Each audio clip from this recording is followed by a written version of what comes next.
Assalamualaikum warahmatullahi wabarakatuh. Salam sejahtera untuk kita semua. Puji syukur atas nikmat yang Tuhan limpahkan. Karena berkat rahmat hidayah serta inayahnya kita dapat mengikuti aktivitas perkuliahan dalam keadaan sehat. Pada hari ini meski terbatas oleh sesuatu yang mengharuskan kita melakukan segala aktivitas secara tatap maya. Kepada Bapak Randi Fadilah Gustaman MPD selaku dosen pengampu mata kuliah Pendidikan Pancasila yang saya hormati, juga rekan-rekan saya dari kelas B yang saya hormati, izinkan saya juga rekan saya yang lain dalam waktu beberapa menit ke depan untuk menjelaskan mengenai rasionalisasi Pancasila di era Orde Lama, Orde Baru, dan Reformasi. Namun sebelum ke penjelaskan, perkenalkan terlebih dahulu kami dari kelompok 8 kelas B. Saya sendiri Raja Inggris nomor pokok mahasiswa 212103037 sebagai moderator, juga ditemani oleh beberapa rekan saya, diantaranya ada Naila Zain Rabania, Dila Fadilah Hidayat, dan Dini Febiani. Untuk mengefektifkan kembali waktu, langsung saja akan kami jelaskan lebih lanjut. Silahkan simak pembahasan berikut ini. Terima kasih, saya Dini Febiani dengan NPM 212103059. Di sini saya akan menjelaskan tentang proses terbentuknya Pancasila. Pada sidang BPUPKI tanggal 1 Juni 1945, Insinyur Soekarno menyarankan adanya pembentukan dasar negara atau sering disebut dengan Pancasila. Sedangkan Insinyur Soekarno sendiri menyebutnya dengan filosofi Grondslag atau pandang hidup bangsa. Nah, Pancasila sendiri memiliki dua kepentingan.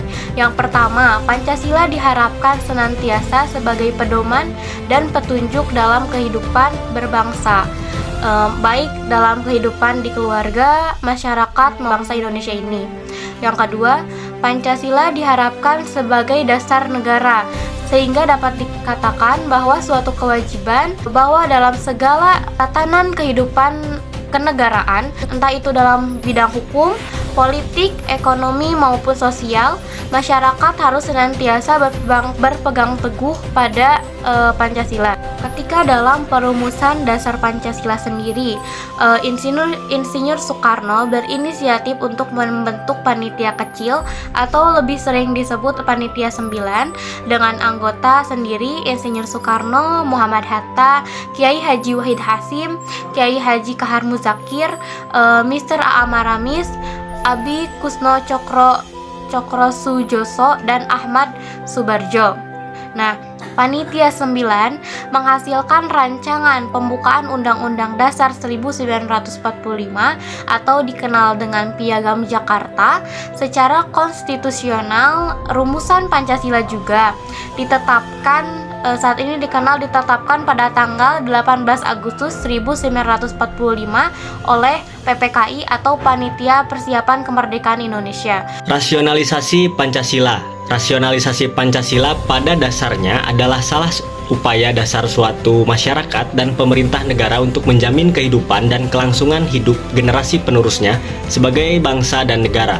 Pendidikan yang berguna berkaitan dengan kemampuan spiritual dan bermakna berkaitan dengan kemampuan kognitif dan psikomotorik akan mampu mengantisipasikan hari depan yang akan senantiasa berubah dan selalu terkait dengan konteks dinamika budaya, bangsa, negara, dan hubungan internasional. Karena demikian, pentingnya rasionalisasi seseorang terhadap Pancasila, maka di sini dijelaskan proses bagaimana rasionalitas tersebut berjalan dalam tiap-tiap individu yang dikemukakan oleh John Dewey, yaitu yang pertama, rasionalitas muncul dari ide-ide yang diuraikan dalam larutan rasional melalui pembentukan implikasi mengumpulkan bukti atau data. Yang kedua, memperkuat bukti tentang ide-ide tersebut dan menyimpulkan melalui kesaksian atau percobaan. Yang ketiga, kemudian timbul dari solusi yang mungkin dalam bentuk spekulatif, hipotesis, inferensi atau teori.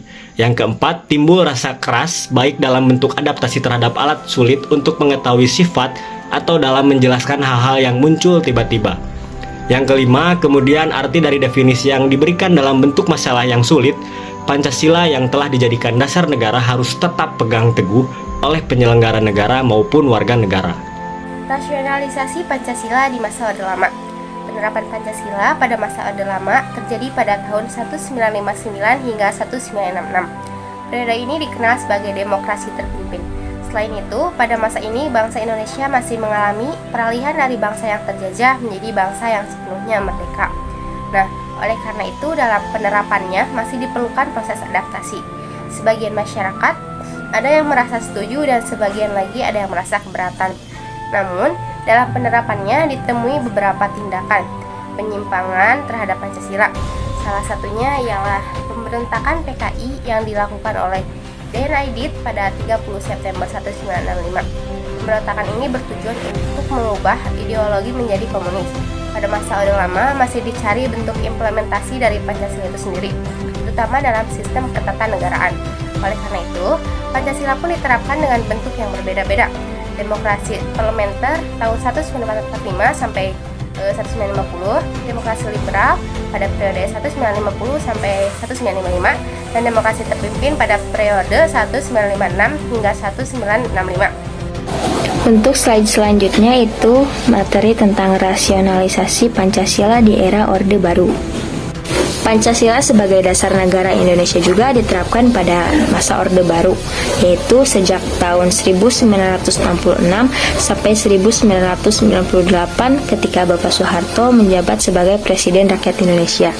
5 bunyi Pancasila juga dijadikan sebagai landasan negara selama rezim Orde Baru, walaupun sempat terjadi polemik dalam sejarahnya.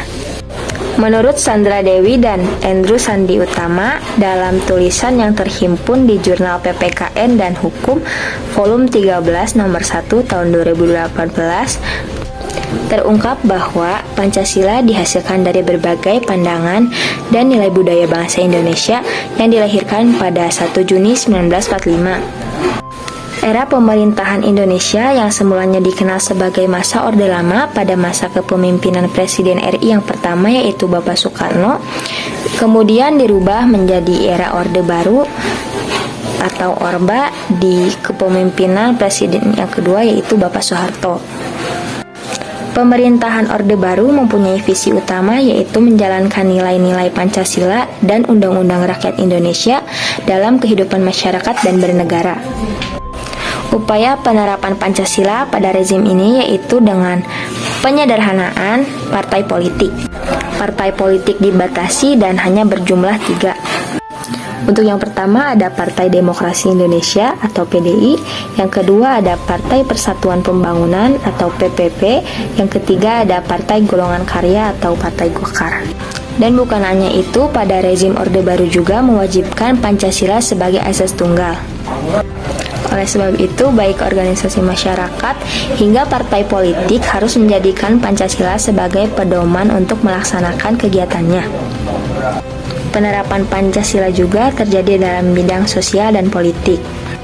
Militer juga ikut terlibat dalam menjaga keutuhan Pancasila yang merupakan dasar negara Indonesia, yang pada akhirnya kegiatan bebas yang seharusnya diperbolehkan menjadi lebih dibatasi. Rasionalisasi Pancasila pada masa reformasi. Nah, kan telah kita ketahui ya bahwa pelaksanaan Undang-Undang Dasar 1945 dan Pancasila pada masa Orde Lama dan Orde Baru telah terjadi deviasi oleh oknum-oknum penyelenggara pemerintah sehingga mendorong terjadinya reformasi oleh mahasiswa dan tokoh-tokoh bangsa. Mereka menganggap bahwa negara kita telah dilanda krisis, baik krisis dalam bidang ekonomi, politik, maupun kepemimpinan. Reformasi lahir dengan tujuan untuk memperbaiki krisis yang berkepanjangan, serta menata ke arah yang lebih baik.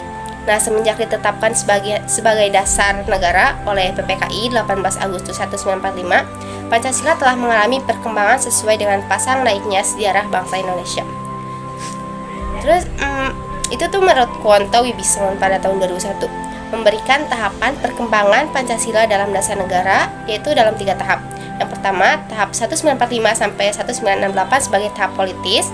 Yang kedua, sebagai tahap pembangunan. Dan yang ketiga, tahap 1995 sampai 2020 sebagai tahap repositioning Pancasila. Di era reformasi ini, Pancasila seakan tidak memiliki kekuatan untuk mempengaruhi dan menuntun masyarakat. Pancasila tidak lagi populer seperti pada masa lalu. Elit politik dan masyarakat terkesan merasa bodoh dalam melaksanakan implementasi nilai-nilai Pancasila dalam kehidupan berbangsa dan bernegara. Terlepas dari itu, sebagai konsensus dasar dari kedirian bangsa ini, Pancasila harus tetap sebagai ideologi kebangsaan. Pancasila harus tetap menjadi dasar dari penuntasan persoalan kebangsaan yang kompleks seperti globalisasi yang selalu mendikte, krisis ekonomi yang belum terlihat penyelesaiannya, dinamika politik lokal yang berpotensi disintegrasi dan segregasi sosial, dan konflik komunalisme yang masih rawan di sisi lain. Di sisi lain, rejim reformasi juga menampakkan diri untuk malu-malu terhadap Pancasila. Jika kita simak kebijakan yang dikeluarkan ataupun berbagai pernyataan dari pejabat negara, mereka tidak pernah lagi mengikuti kata-kata Pancasila. Hal ini jauh berbeda dengan masa Orde Baru yang hampir setiap pernyataan pejabatnya menyertakan kata-kata Pancasila. Pernyataan tegas dari negara mengenai Pancasila adalah dikeluarkannya ketetapan MPR pada tahun 1998 tentang pencabutan ketetapan MPR RI nomor 2 MPR 1978 tentang pedoman penghayatan dan pengalaman Pancasila. Menurut Eka Prasetya Pancakarsa dan penetapan tentang penegasan Pancasila sebagai dasar negara. Nah, pada pasal 1 ketetapan tersebut dinyatakan bahwa Pancasila sebagaimana dimaksud dalam pembukaan Undang-Undang Dasar 1945 adalah dasar dari negara Kesatuan Republik Indonesia, harus dilaksanakan secara konsisten dalam kehidupan bernegara. Kesimpulan yang dapat ditarik dari pokok pembahasan tersebut ialah rasionalisasi Pancasila pada dasarnya adalah salah upaya dasar suatu masyarakat dan pemerintah negara untuk menjamin kehidupan dan kelangsungan hidup generasi penerusnya sebagai bangsa dan negara. Penerapan Pancasila pada masa Orde Lama terjadi pada tahun 1959 hingga 1966. Periode ini dikenal dengan demokrasi terpimpin. Selain itu, pada masa ini bangsa Indonesia masih mengalami peralihan dari bangsa yang terjajah menjadi bangsa yang sepenuhnya merdeka. Oleh karena itu, dalam penerapannya masih diperlukan proses adaptasi. Bukan hanya itu, rezim Orde Baru mewajibkan Pancasila sebagai asas tunggal. Oleh sebab itu, baik organisasi masyarakat hingga partai politik harus menjadikan Pancasila sebagai pedoman utama dalam menjalankan kegiatannya. Di era reformasi ini, Pancasila seakan tidak memiliki kekuatan mempengaruhi dan menuntun masyarakat. Pancasila tidak lagi populer seperti pada masa lalu. Demikian pula negara atau rezim yang berkuasa tetap menempatkan Pancasila dalam bangunan negara Indonesia. Selanjutnya juga berkeinginan menjalankan Pancasila ini dalam praktek kehidupan bernegara atau lazim, dinyatakan dengan istilah melaksanakan Pancasila. Justru dengan demikian, memunculkan masalah yang menarik, yaitu bagaimana melaksanakan Pancasila itu dalam kehidupan bernegara ini. Itulah yang dapat kami sampaikan, semoga menjadi ilmu yang bermanfaat untuk kita semua. Selebihnya mohon maaf bila terdapat banyak kekurangan atau kekeliruan dari kami. Kami ucapkan terima kasih. Wassalamualaikum warahmatullahi wabarakatuh.